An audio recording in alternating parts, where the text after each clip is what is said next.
there is this problematic, everything a child does can be put into this bucket of sin or not sin. That dichotomy for everything that a parent might find difficult or annoying in the moment sets parents up for a lot of difficulty in relationships with children. It can appear to work. What it does, though, is it does train families up, but in a way that down the road, as we surveyed and interviewed people, is really heartbreaking fruit.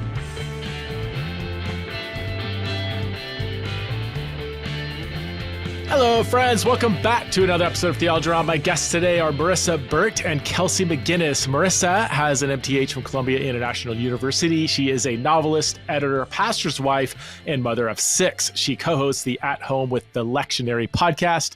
And Kelsey is a musicologist, educator, and correspondent for Christianity Today, writing on worship practices and the Christian subculture. She's also an adjunct professor at Grandview University in Des Moines, Iowa, and previously worked at the University of Iowa Center for Human Rights. Marissa and Kelsey just co-wrote this book, The Myth of Good Christian Parenting, How False Promises Betrayed a Generation of Evangelical Families. Oh my goodness. This is a, provocative book.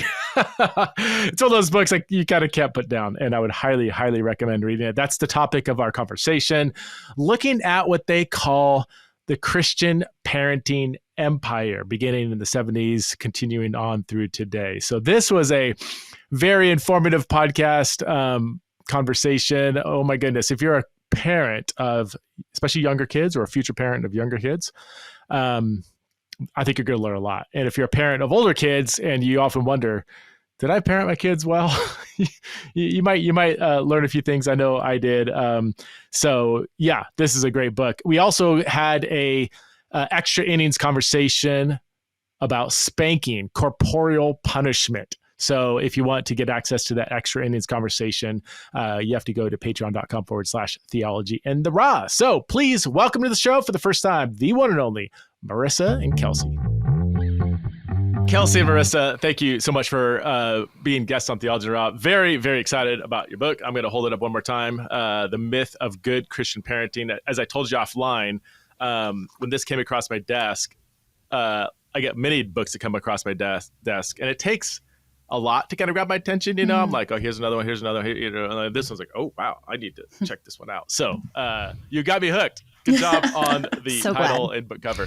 Why did you want to write this book? Every book has a backstory. What led you to want to write this book?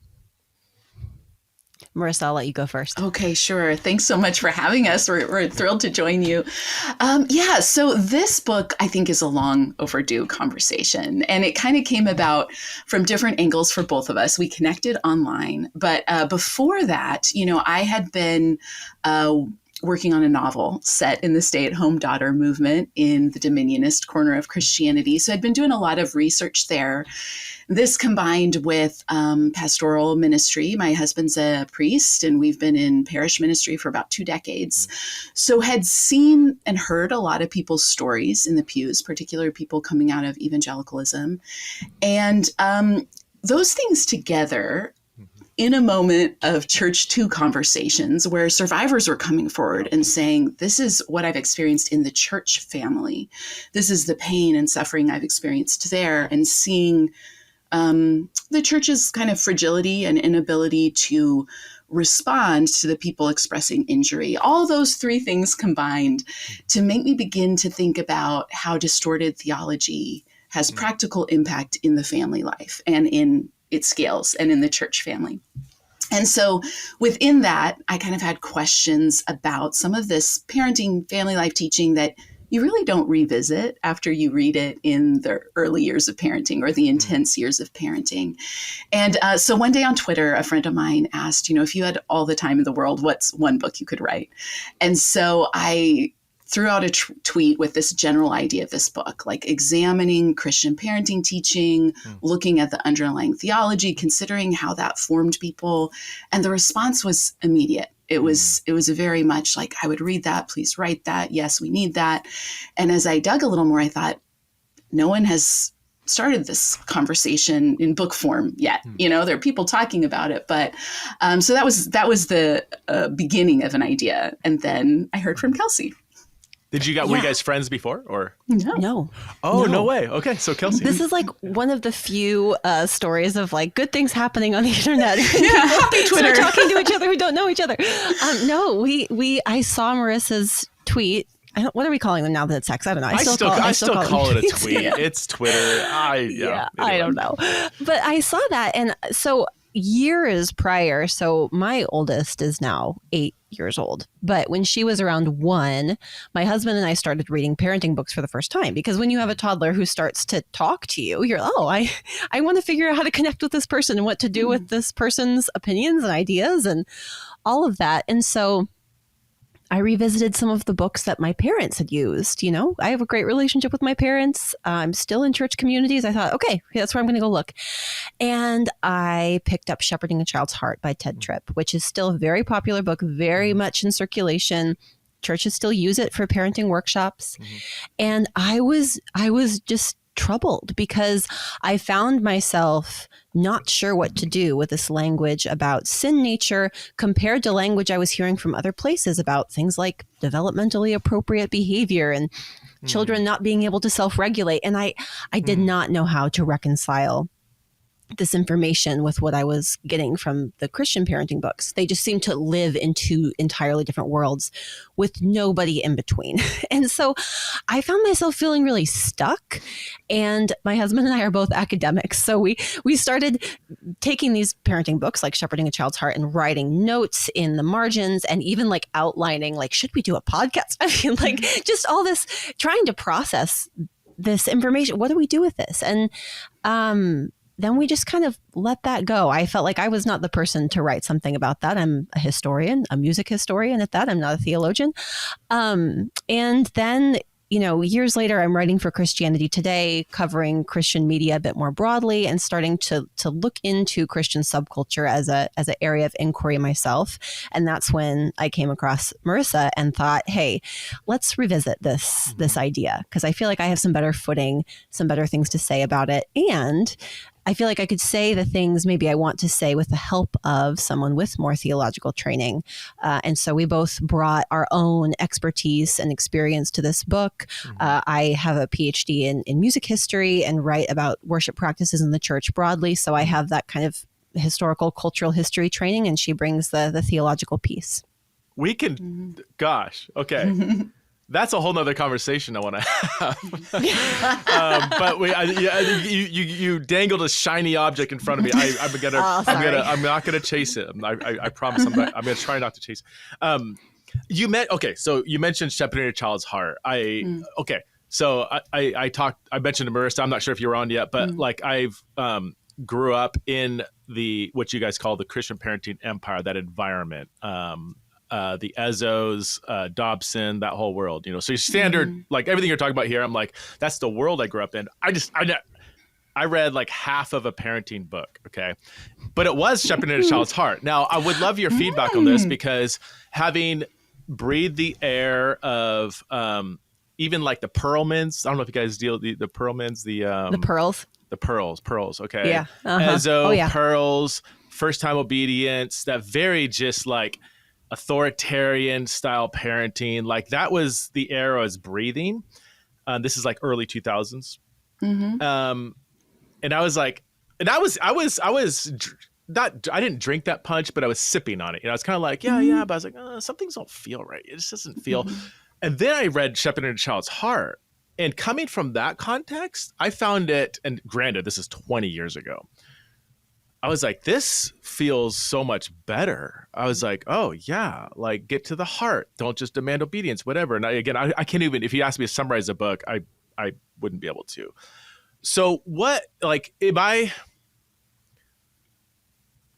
the problems with maybe that approach? Because in my context, it felt like a refreshing corrective. But again, I don't remember all the ins and outs. I think that's a really common experience that we came across, because in general, you can think parenting trends in general, not just in Christian resources, kind of are reactionary. Yeah. And so I do think someone like Ted Tripp was maybe writing in reaction to the behaviorist strands. So he's saying, well, maybe there could be something deeper. And I do think that's the general impression a lot of people have. I know I did. I hadn't read that book before we were researching for our book. And I had an idea, oh, this must be gentler. Yeah. This must be softer because it's shepherding imagery. It's talking about the heart. And I think if you can place yourself in the mind of a parent of young children, like Kelsey was saying, when you're like, oh, I'm in the thick of it, what do I do? Usually parents are coming to these resources in a moment of vulnerability, right? And so when they encounter a resource, then when the author or expert, the conference speaker, whomever, comes in with a pastoral tone, indirectly or sometimes directly making claims to spiritual authority, this can be a really compelling message that readers aren't necessarily equipped to critically examine. Okay. And so Shepherding a Child's Heart was an interesting one for me to read, because after I closed the final pages, I thought, where were the pastors and those who did have exegetical and hermeneutical training? Because this book is all over the place with some of the claims it's making, the quote unquote biblical claims it's making. But I could see how it would be compelling to read as a layperson picking it up, because there's a lot of proof texted Bible verses. Okay. There's understandable references to scriptural principles. But it's an interesting mixture of someone presenting kind of their opinions, their personal opinions, as we saw again and again in these resources, as though they were timeless biblical truth. And with Ted Tripp's book, you have really, I think of it as a flavor of scrupulosity. His zeal and devotion really comes through in the page, his sincerity. And yet he's heavily influenced by the nouthetic biblical counseling movement, such that everything about a child and a child's behavior is defined in terms of sin language. And so the concept of trying to get at a child's heart, you read some of his scripts and they're very reflective of maybe what you would see in a gentle parenting or connected parenting script of like, listen to your child, talk to your child. And that was refreshing. But when you dig a little deeper, the end goal there isn't to understand your child. It's to diagnose their sin and to kind of operate as an agent of God or in the role of God in a child's life. So that almost becomes a more insidious, maybe is too strong of a word, but a more problematic element, because it feels right. But people aren't very equipped, I think, to examine the messaging there. And it ends up replicating some of the same ideas, but they've just been baptized in spiritual language. What would you add to that, Kelsey? Yeah, I mean, I think it's very common for people to pick up Shepherding a Child's Heart and feel like it's gentler, softer, more compassionate, compared to like the way James Dobson might write about strong-willed children, for example. Like James Dobson uses a lot more humor, a lot more like, he'll kind of flippantly say things like the child was asking for a spanking. He'll say things. Ted Tripp doesn't really say things like that. He comes at it from this much more earnest point of view and perspective. But really, there is this problematic, everything a child does can be put into this bucket of sin or not sin, or even it's idolatry or it's Godward behavior. And that dichotomy for everything that a parent might find difficult or annoying in the moment, I think sets parents up for really a lot of difficulty in relationships with children. Because I don't think about my relationship with my husband that way. Like everything he does is either in the idolatry or Godward behavior. That's insane. Like for me to be trying to evaluate him that way. But I think parents kind of are told that they are supposed to do that, as if they're kind of like programming their children all the time. And it's a very disconnected and non-relational way to think about children. But like Marissa said, sort of couched in this gentler spiritual language that if you are coming away from the pearls feels refreshing. It feels gentler, but is in some ways equally scrupulous. So if I can summarize, like the good thing about shepherding a child's heart is maybe less of an emphasis on just behavioral modification and trying to get to, the heart, like what's the underlying thing that's going on, maybe more of an emphasis on relationship building. Maybe the problem could be that kind of classifying behavior in this kind of binary of sin, not sin, rather than understanding maybe the complexity of childhood development and different actions are not necessarily sinful actions. It could be a result of maybe some mental health stuff going on. Could be a result of, I'm gonna stop because you guys are the expert. I would love how about this? I want to table that because I want to come back to that. Let's go back to the beginning of the book because you have several chapters on kind of exploring and explaining the Christian parenting empire, like you call it. Can you give us just a broad brush overview of that? Because that really kind of sets the context of the book. Yeah. No, I think it might be helpful for people to know the book kind of treats 1970 as like the starting point for what we are looking at, because that's the year James Dobson publishes Dare to Discipline, which is his first book. And that, at least from our perspective, ushers in a new era of Christian parenting resources. There had been parenting books you can find by people like Clyde Narramore, another Christian psychologist who worked in the 50s and 60s and also had a radio show. But James Dobson ushered in a new era, a new kind of Christian parenting resource. He met a moment of cultural panic with a book that parents really wanted to read, and with a message that seemed to speak to this moment of cultural panic and political turmoil. And his answer to it was, look at all this craziness around you. Look at these protests, look at the outgrowths of feminism, look at all these things. The kids these days have not been taught to respect authority. The kids these days need more discipline. Parents, you can help right the ship here. It's a really attractive message for parents. It's one that still gets handed to parents all the time in moments of cultural panic. And it's an attractive one because, for many reasons, it's easy to sell things to parents because parents are terrified, especially parents of young kids. And it's an attractive message because it acknowledges the fears of adults by telling them you can fix this by changing someone else's behavior, right? Which I think is appealing because it's easier, I think, to sell this message. Like you can kind of pawn this off on your kids. This isn't about changing adult behavior. This is about changing child behavior. So his message resonates in this moment in 1970, and Dare to Discipline becomes this runaway bestseller that launches his career. And as we know, he goes on to found Focus on the Family, and he sort of proves that there is an appetite for more Christian parenting books with a bit more of an alarmist and conservative orientation.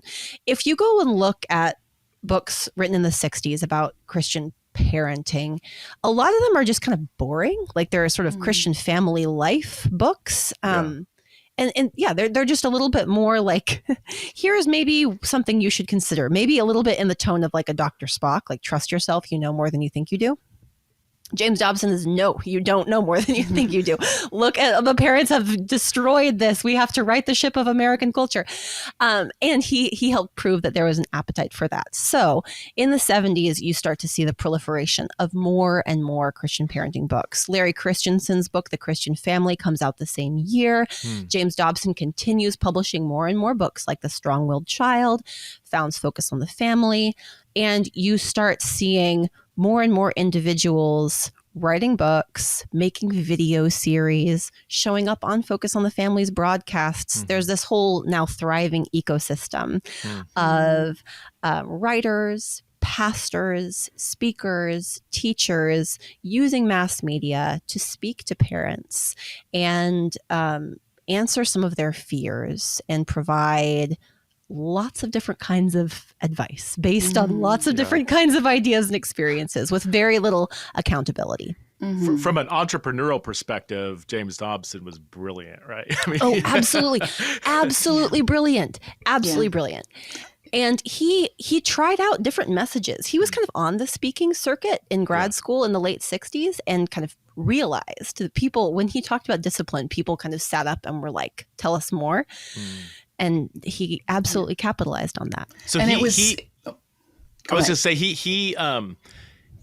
his uniqueness was he took parenting and integrated it with like a culture warrior, fear-based, more broader like societal concerns, it seems like. Absolutely. Yeah. Which going into the 80s, I mean, he was one of the main figureheads of the moral majority. I mean, on the Christian political scene. I mean, he was like extremely high up there with Jerry Falwell and others. Sorry, Marissa. Yeah. No, I was just going to say, it proved very marketable, and you see a lot of people, he kind of paved the way replicating that pattern where family life teaching becomes a draw for a global ministry.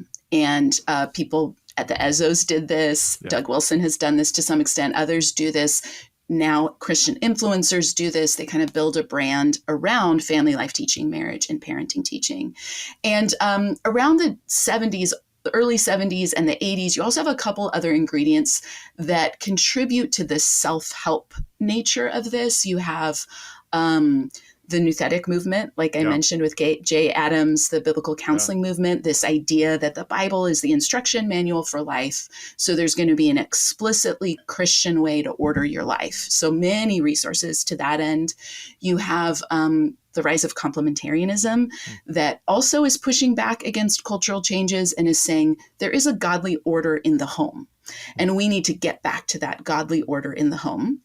So you have that movement, and you also have the prosperity gospel movement, the health and wealth movement that's showing up on Christian satellite TV and through these other outlets that primes people to think, if there's a promise that I can find, if there's a guaranteed way to do something, I can have a desirable outcome, a successful outcome. So these things are kind of all in the water, and they creep into these resources, I think, in unexamined ways, which sometimes you can spot them at the distance of a couple of decades, but in many ways they're so prolific in white American evangelical subculture in particular, that we're all kind of swimming in that water for decades, that sometimes you're not even able to spot. It sounds so normal to a reader. Oh yeah, creation order, let's go back to the garden, family order, authority in the home. All of these talking points are kind of overlapping and reinforcing each other. So the older I get, the more I'm trying to pay attention to the way I live, eat, and take care of my body. And since I'm on the go a lot, I'm constantly looking for protein bars and snacks that will satisfy me and help me live intentionally. This is why I was so excited when I came across Mosh Bars. Mosh was created with a simple mission: to create a conversation about brain health through food, education, and research.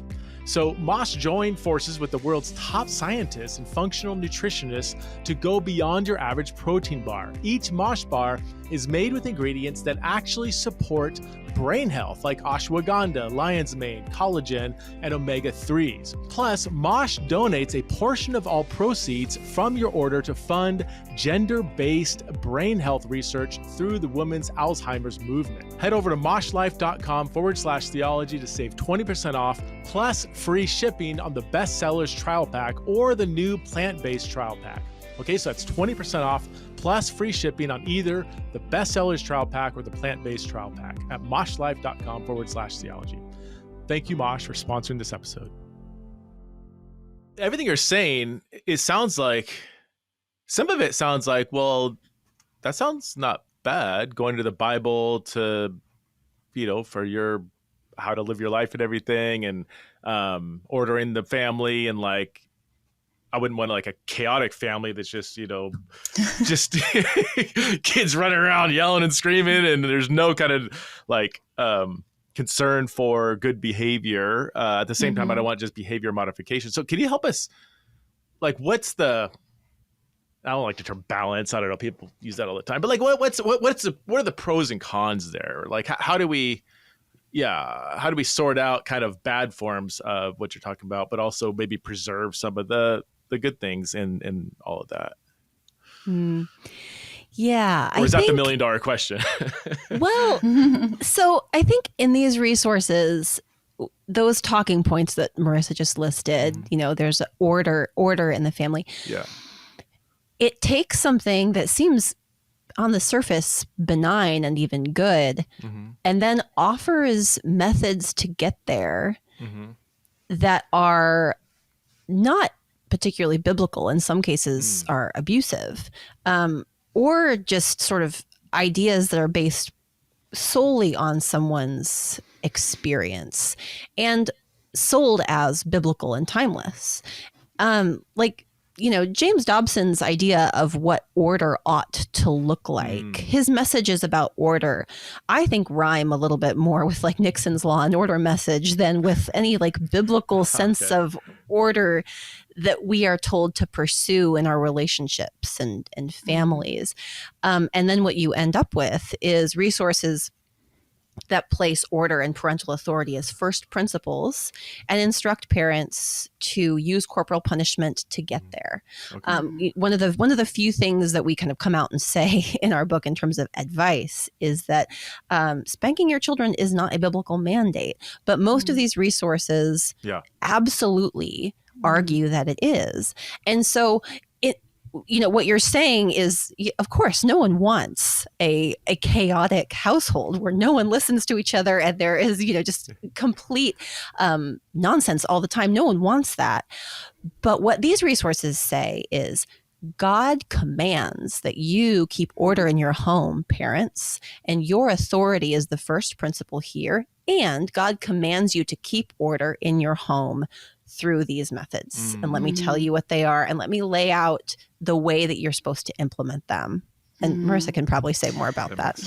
Yeah. I mean, I think it's such a pressure cooker for everyone because the expectation has been presented that these are timeless truths. The authors will often preface their books by saying, look, this isn't my opinion. This is just the plain sense of scripture, which makes every Bible scholar go, oh, right. Yeah, exactly. And so, but they lay that out there, which really positions them to speak as a mouthpiece for God, which raises the stakes of everything to eternal stakes, particularly given some of the theological frameworks that accompany this, right? Like for devout parents, this isn't just, will my day run smoothly? This is like, will my child be eternally saved? If I don't get first-time obedience right in my home, will they know how to obey God? And the two levers that are constantly pulled are the fear lever, often visceral descriptions of like how your child may end up in a number of horrible circumstances if you get this wrong, or appealing to longings and saying, look, if you get this right, you get a generational legacy. You can ensure that your child will walk with the Lord. You can kind of be satisfied that because you train them up in the way they should go, when they're old, they will not depart from it. And that can be really reassuring to parents in the moment, and particularly when children are young and this ingredient of corporal punishment can secure compliance, often instant, unquestioning, cheerful compliance. It can appear to work. What it does, though, is it does train families up, but in a way that down the road, as we surveyed and interviewed people, has really heartbreaking fruit. Wow. Because parents who've become accustomed and been told to act as agents of God, to speak with the authority of God, to expect compliance in this kind of sin is a catch-all term for any behavior a parent doesn't like, is thrown into this bucket of sinful behavior, right? Going back to Ted Tripp's book. Then when their child does try and differentiate, to individuate, to kind of, in the natural stage of young adult development, reclaim their independence and make their own choices, parents are uniquely ill-equipped for that. There's no off-ramp to this. And we heard again and again from people who were experiencing painful, inauthentic connection, degrees of estrangement, because from an adult child's perspective, they felt my parent can't see me or listen to me. They don't have that capacity, and I don't know how to move forward. And from a parent's perspective, we heard from parents sometimes who reflected back with grief and regret and anger, and other times were just very confused. Like, why did this not work out the way it seemed to be going. Like, why is my child now, my adult child in their 30s and doesn't want to speak to me? And so it really touches on tender points in people's stories, because it's the kind of age-old question that we do see reflected in church family systems too, that intent doesn't necessarily mitigate the impact. Parents could have intended to do the best they could with what they had. But if they were operating by some of these principles, certainly if they were all in on some of these frameworks, as we examined the resources, they were set up to injure, harm, and sometimes abuse their children if they're following this advice. And the people who maybe most need to reckon with that in an honest way are the least equipped, because the resources didn't just present harmful advice, they left families bereft of the tools that could help them connect. Wow. Things like understanding child development, things like how to listen, how to tolerate different viewpoints. Those are all absent from these resources, which is why we reach for the language of betrayal, because it really did betray entire families. I mean, it sounds like from some of the theological evangelical circles that a lot of this literature was flourishing in, those circles were very opposed to like the charismatic prosperity gospel, but it sounds like they baptized a lot of those principles into their methods. If you do this, this will be the outcome. Whether they said it that explicitly, maybe they did say it that explicitly, but it seems to be kind of implied. Like, if you want good, godly children to turn out, here is what you need to do. And why? Because it's biblical. Your section on the problem with the term biblical is, I think, in my experience, might be one of the best critiques I've ever seen. The word is page 27 and 28. I just want to read some quotes from audience. Listen, For many evangelicals, biblical is more than a label. It's an ideology. It signals a commitment, key phrase here, to a particular way of interpreting scripture as an integral part of a truly Christian worldview. You skip down. Being biblical is a commitment to a particular approach to the Bible. The next page on 28. In the Christian parenting book and content market, the word biblical has become a stand-in for a constellation of ideas and political commitments. Can I get an amen from the Baptists in the back? Oh, my word.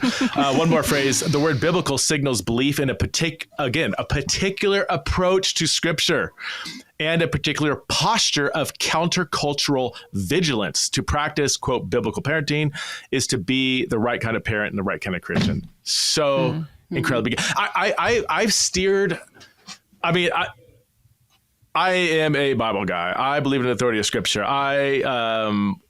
Everything I do is like trying to figure out, what does the Bible say? What does it mean? So I am, in a sense, trying to be biblical. And yet I have almost, I'm going to say I don't ever use that phrase, but I'm so hesitant to slap anything I say as biblical for this very reason. It assumes a particular approach to scripture. It integrates all kinds of political, ideological commitments into your approach to scripture. And I think it just, I think it cheapens the complexity of scripture and the interpretive process and how much human stuff and context and ethnicity and gender goes into how we even read scripture. So I just, anyway, that alone is brilliant. Can we go back to the behavioral piece? I love, and here's where I'm a biblical scholar, not a psychologist, not a developmental expert, whatever, but you've kind of touched on the difference between childhood behavior, that it can't just be lumped in these buckets of sin and not sin. Can you unpack that? Help us understand the behaviors of child development and how we should sort of approach that. Yeah. For me, this was one of the things that started me down this research rabbit trail, was because I encountered someone whose work I've come to really enjoy, who talks about developmentally appropriate behavior. And this was the first time as a new parent of a 1-year-old that I had ever heard this term. But to me, it was like a balm for my soul, because it was the first time it had really been introduced to me that like my 1-year-old could be having a hard time with something. And it's not because she is sinful, selfish, manipulating me, but just because she doesn't have the tools to do what I'm trying to help her do. And that is just a part of being a child. And that way of seeing child behavior is, for the most part, very absent from the most popular Christian parenting resources. It's like, it doesn't matter why your child is melting down. They're melting down, and that's an affront to your authority. You've told them to do something. You're trying to get them to do something. Anything less than immediate obedience is rebellion and open defiance. And if you let the seed of rebellion grow in your child, it will lead them astray. Chuck Swindoll, in his book, The Strong Family, which is one we looked at, talks about how rebellion is like the thing that it's like the most common trait of juvenile delinquents. He it just catastrophizes, right? Like your melting down toddler, if that rebellion that's causing that meltdown isn't kept in check, they will be the gang member on the street of some inner city in 18 years. It's so catastrophic and so alarming to read that kind of thing. And if that's all you're given as a parent, as a way of seeing what your child is doing, I mean, how exhausting, and just how unfair to a child who isn't able to process in a moment or is just completely emotionally dysregulated. What we've learned about brain development in children and emotional regulation over the past 30 years, I think offers us so much more opportunity to be gracious with children and gracious with ourselves, but we saw that these resources really discourage parents from thinking that way about what their children are doing. To really, even it doesn't matter if your child is sick, right? Like, it doesn't matter. And even in some cases talking about disability, like even children who are disabled must be controlled and pushed into obedience, because the most important thing is for them to be obedient. And it's paired too with the ideas about sin and a perspective on God that says, well, he doesn't tolerate that. Right? Like, we need to obey all the time because that's what God expects of us. So it's wrapped up with an idea of God who is swift to punish, who is right there, ready to kind of identify the sin in our lives. And the way it manifests, for instance, going back to Tripp's book, right? He has 2 pages where he talks about child development, which is basically his observations as a father. I mean, it's not recognizable child development in any way, but he's more sort of saying, here's 0 to 5 as a stage. He kind of spends a couple pages, but then the book is filled with anecdotes of him diagnosing the heart of children. For instance, he calls at one point a 6-year-old having trouble sitting in circle time a sex addict whose heart is enslaved to sin, right? He calls a little girl who's taking control of recess games. They pray with her as a girl who needs to learn to humble herself and serve others. So there's this, the practical outworking of this is parents or other adults are primed to interpret children's behavior through adult sin motivation lenses. And in Tripp's corner of biblical counseling world, that's often going to be very prescriptively defined in different resources. And a lot of the parenting books are kind of downstream from biblical counseling materials. Ginger Hubbard's Don't Make Me Count to 3 is another really popular one that's basically based on Ted Tripp's book. So parents may not be aware that they're being kind of catechized into that framework, but they walk away kind of with charts and definitions that have them saying, oh, my child is whining.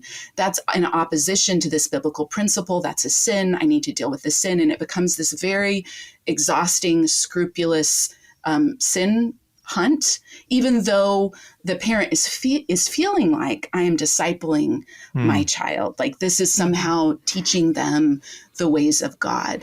And where I think it becomes revealing is when you look at these resources in the biblical language, the references that are made always position the parent alongside God, right? The parent is speaking authority. The parent is not part of the gathered community of the people of God who are in need of God's correction, right? When that is brought up, look, this is how God disciplines his children, for instance, the parent is in the role of the disciplinarian, not in the people of God, in a mutual relationship with their children as also part of the people of God. Right.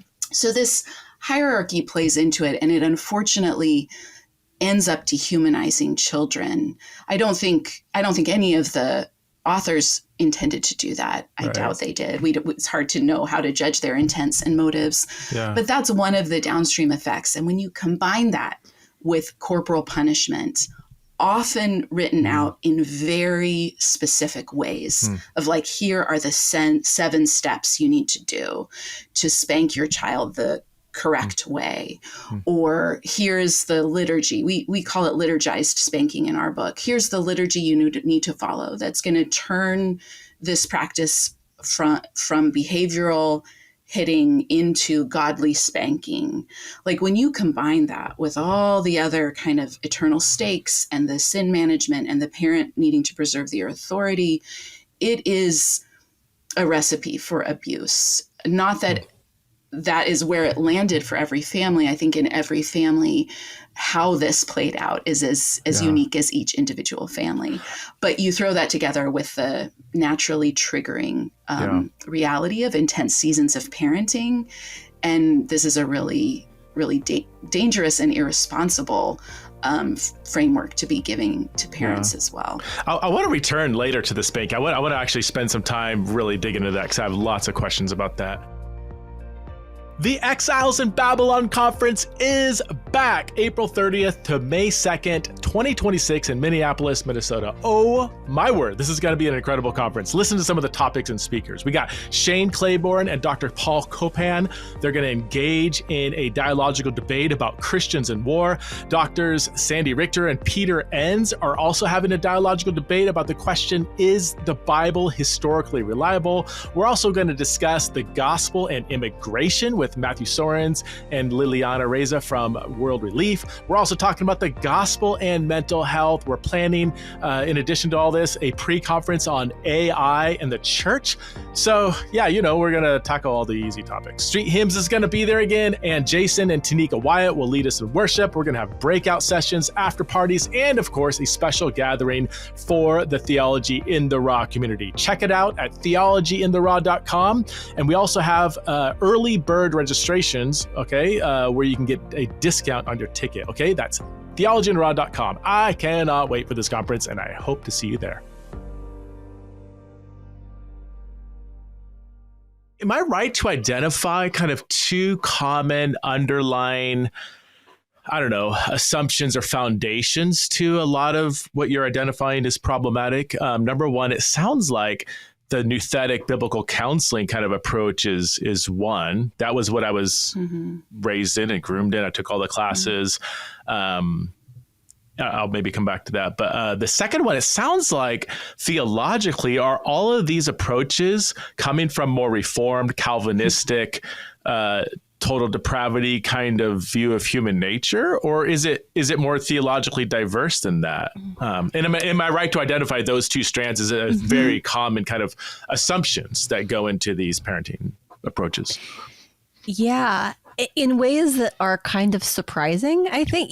Dobson came from a Nazarene family. Oh, wow. And was not particularly in that reformed crowd. But this is parenting resources are sort of a weirdly ecumenical space in which a kind of total depravity view of humanity is convenient because it allows you to explain child behavior as sin.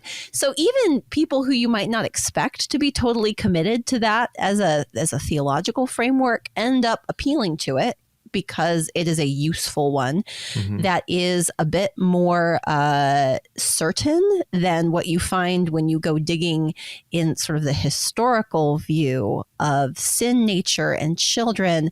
I mean, church fathers wrestled with the question of accountability and sin nature for centuries and came to a number of different conclusions about how we ought to view the way that children should be viewed in terms of their sin nature. Like, at what point should we hold children accountable? Is it at age 7? Is it at age 14? Do we just not get to know? that is historically, that's sort of an open question. But when you get to the Ezos saying, if your baby is crying in the night, it's because they're trying to manipulate you. You should not get up and feed them really in the that? middle of. Yes.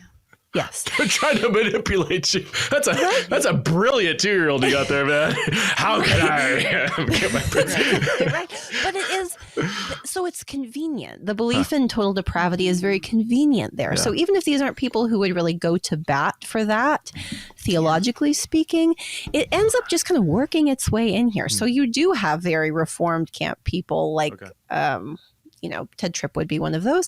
But you also have others who, who kind of get there by convenience because it's the easier way to frame it. I'm not, just so my audience know, that my audience would know. I mean, I'm not even saying that in a derogatory way. Like, if you're reformed, then sure, you're going to I would be kind of like a, I don't know, very leaky, lowercase r, disgruntled reformed-ish. but it's more like it's more reformed. It's like some of the theological claims, I think, seem biblical to me. Others not so much. So I hate just the cultural box of reform, but like I'm not discounting things like total depravity, rightly defined, and sin nature and all these things. But it seems a little bit of a theological leap to say, because of this theological claim, therefore, when my 6-year-old is acting out, it's either sin or not sin. Like, I think that is the leap, which I would. So can you?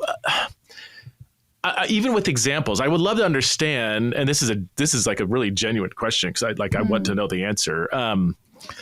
Like, what are the different ways in which a child can manifest maybe the same behavior, but for very different reasons? Like, a kid could be in the grocery store, arching their, 3-year-old arching their back, screaming, hitting their mom, whatever. And that could be a result of maybe there's neurodivergency going on. Maybe they haven't slept well. Maybe there's chemical imbalance. Maybe it is a 4-year-old version of defiance. Maybe it's something like is that the right way to assess it? That one behavior, there could be a complexity of reasons that are kind of leading to that behavior. One of which may be like, that's defiance. And somehow we need to kind of address that in an appropriate way. But there could be a range of other things going on. Is that? Yeah, I think so. And I think the kind of catch-all categories keep parents from getting curious about that and saying, how do I learn the child in front of me? How do I study this child to maybe discover what is going on? And I think it's interesting to me that for Christians who do hold to this idea that God designs human beings and they develop from immaturity to maturity, it is curious to me that we are so quick to then say, if a young child is immature in various ways, it's sin or a failure. Because I think another piece of this question, I think all those things you mentioned are good, is also that there are certain things that a young child isn't capable of sitting still for 20 minutes or of being quiet or just some of these things that are not in their developmental capacity yet.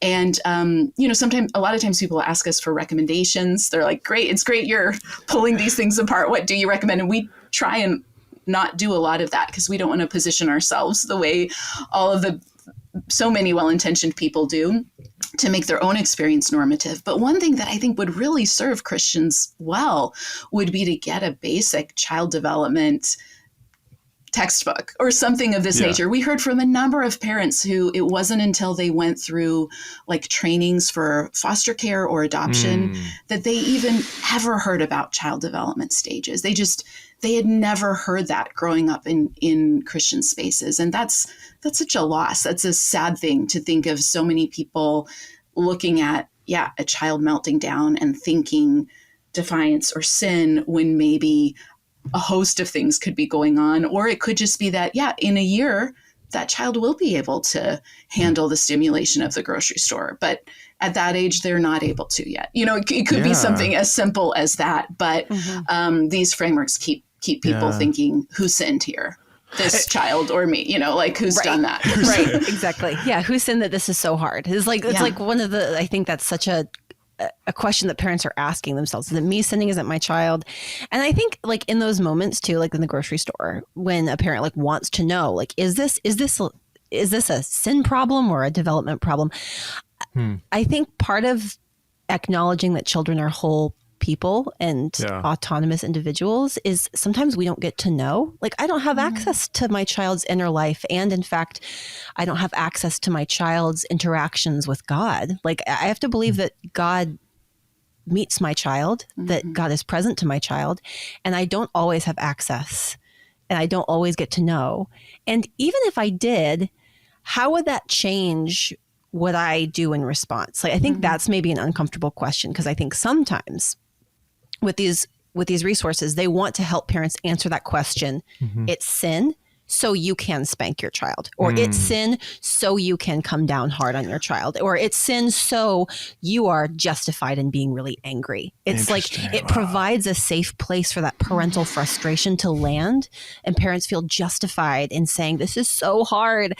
And you feel more justified as a parent in feeling that way if your child is doing something that's clearly wrong, as opposed to, this is just hard because they can't do this thing that it would make it so much easier if they could do it. And how much do different personalities go into it? Like, this is something my wife and I have been thinking about a lot. So we have 4 kids. They're now 16, 18, 20, and 22. And we have an extremely tight relationship with all of her. They're our best friends. Like, and we talk about everything. Sometimes it's like, this is getting a little too,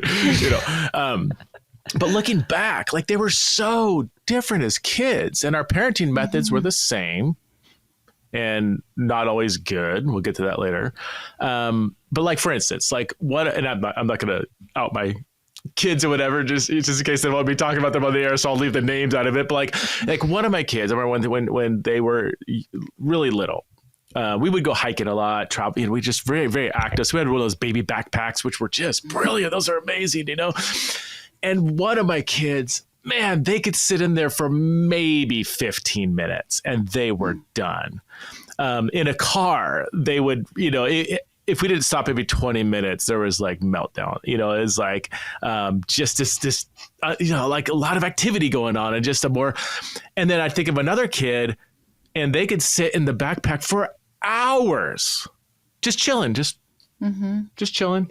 Car, just kind of, sometimes just staring out the window. Other kids are maybe in between, like, as long as they were doing something, reading or watching a movie, they were fine. But it just, and our parenting was the same, but these were vastly different personalities, which now, if you do like an Enneagram, like one was a 4, one's a 7, one's a 9, one's an 8, and like, if I knew the different personalities that they were, which I could already see when they were young, but now it's like, now they're fully developed, I'm like, oh yeah, I could totally, like, I have a much more better understanding of their personalities. I would have said my parenting would have, like, that would have shaped how I parented each kid differently. So I'm just speaking out loud here. Is that valid to even consider different personalities? Is that kind of part of the whole behavioral development of kids and the diversity of all that? Yeah, absolutely. I mean, I think this is one like really insidious thing that can happen sometimes, is because like there's one child in a church who will sit through a service quietly. A community can say, see, it can be done. All these other children are, you know what I mean? Like the behavior of one kind of quiet, compliant child can sort of be weaponized against. We've seen that all the time. Like, I think parents of multiple kids I'm guilty of that. I have 3 kids with very different temperaments. The oldest was capable of doing some things earlier than the second one. Yeah. And it threw me for a loop with the second. And I think parents too, like parental temperament, the things that parents find triggering versus the things that parents are sort of able to just sort of let fly by, that plays into this as well, right? Because if you have parents being told, you must demand that your children obey and respect you. Like James Dobson, this is like, you must require obedience and respect of your children. For some parents that have maybe a more sort of self-serious mindset, that can set you up to just receive everything as an offense. as opposed to other parents who are sort of willing to just like not take themselves as seriously. Some of that is temperament, right? Like how this teaching lands with you in some cases depends on parental temperament. And so, yes, like the individual personalities and needs and how each individual is made in a family. I mean, some people would probably talk about things like birth order. I'm not an expert on any of that, but all of these things absolutely have real impacts. And it makes it very hard to think that there's a sort of one size fits all. And sometimes you'll even in these books, authors will talk about, well, one child needed more spankings, the other one didn't. And when I read that, I'm like, well, one child had a hard time with something the other one didn't. And the one child had a hard time with something that you were very not okay with. You know, it's sort of, it reveals some things about us and about our kids. That's interesting. Yeah. Wow. And we heard that in people's stories as well, as they were reflecting back on their experiences. You know, sometimes siblings had really different experiences in the same family, or certainly adults who late in life were diagnosed as neurodivergent would look back and it would help connect dots of why was I getting spankings all the time? For instance, they would say, you know, so they were able to connect dots because, there's no space for that kind of difference. And I think it also speaks to the way some parents maybe were able to pick up a resource, take one or two takeaways and set it aside. And others, you know, had these resources they were going back to again and again and consulting and following by the book. And that also shifted how this played out for people as well. So there's a lot of complicated factors, but when you look at the resources themselves, they are very much giving the one size fits all kind of, here's the way to go. Yeah. It sounds like too, in the approaches that you guys are criticizing, and I think rightly so, they can produce some visible short-term results that seem positive. And this is going back to something you said earlier, but are you guys seeing kind of the long-term disconnect between child and parent? Like, is that pretty pervasive? That seems to be the fruit. Yeah, that seems to be the fruit of this. And I mean, it tracks when you look at what is included in the books and what is not included. It tracks with people's experiences. I mean, Focus on the Family now has a whole resource section on their website about helping families through estrangement, you know, which is an interesting observation to note. And I think that should give us pause, because it's not like these ideas aren't being recycled by current Christian influencers. They are. They are often, it's just repackaged for a new generation, even though you have a number of adults saying, oh no, this is how this worked out. Or older parents saying, I would do it so differently if I could. Yeah. Like, I have so many regrets. Yeah. And yet still you have influencers saying, this is God's way. And often it will come with this, God's ways are higher, so we need to take it on faith. One of Ginger Hubbard says that, spank on faith, she says in her book. Spank on faith? Yeah, the idea being like, you might not understand what it means. I think she says something like, while you're working on their bottoms, God's working on their heart, or something like that. The idea being, we don't really understand how this works, but God's way is to spank children. So, I mean, they wouldn't say it that bluntly, but that is what is coming through again and again. God's way is to expect obedience and spank if you don't get it. And when you break it down, that's the primary message a lot of families are getting. And so at that point, though, when you have this spank on faith idea, it kind of doesn't matter, right? If you have decades of research saying this is not particularly effective, it's harmful. It doesn't matter if you have adult children saying, I experienced trauma from that experience, you know, that environment. It doesn't matter if you say, I have older parents saying, I would not do that. I missed out on so much as a parent because I did that.